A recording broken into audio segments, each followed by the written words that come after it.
I'm thinking about the zeitgeist, and how there's a flow of energy and emergence in our world. There are ideas and feelings and forms that tend to emerge in waves within society.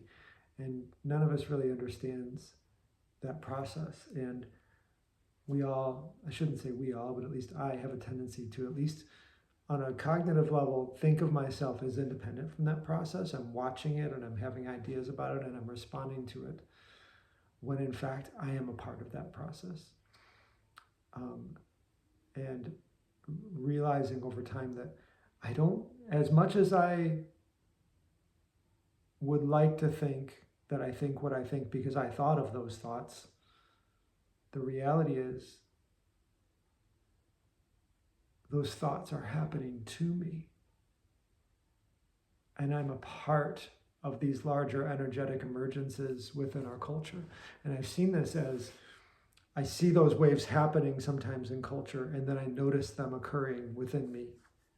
I see mental or ideological or worldview shifts happening in culture, and then I notice them happening to me, and I'm intrigued that there seems to be movements happening, and outside of my conscious awareness, I'm a part of those movements.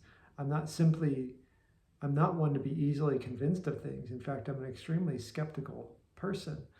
And I tend to challenge things and disagree with things. With new ideas that I hear, I question and I wonder and I challenge them. And yet, I notice over time that I'm a part of bigger things more than I would naturally have expected. And this fits in with so many Jungian ideas about archetypes and collective consciousness, collective unconscious.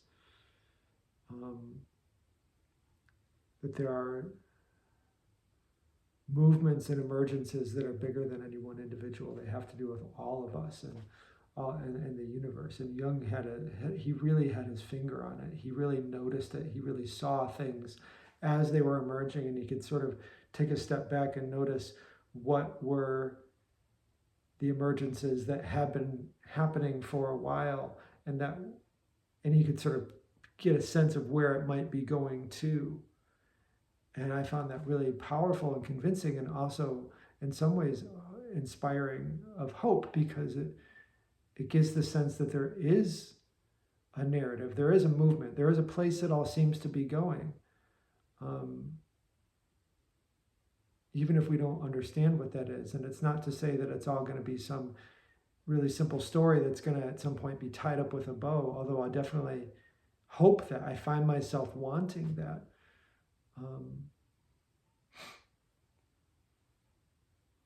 But it's a real corrective to this common idea, this common way of thinking of ourselves as individuals. I am a cogitating, conscious being who observes my world and engages with it by choice, with sort of autonomy and agency. And there, to some extent, that's true. But I think there's a deeper truth that I am the tip of an iceberg, and my consciousness is at that tip.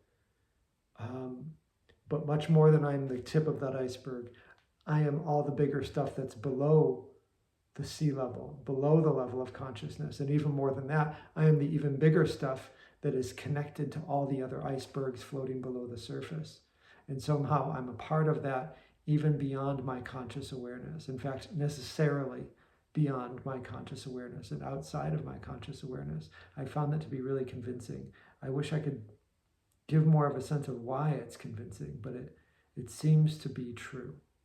It seems to be true. Does it seem to be true to you? I wonder if all of that sounds esoteric and abstract and ungrounded. But that's what I'm thinking about.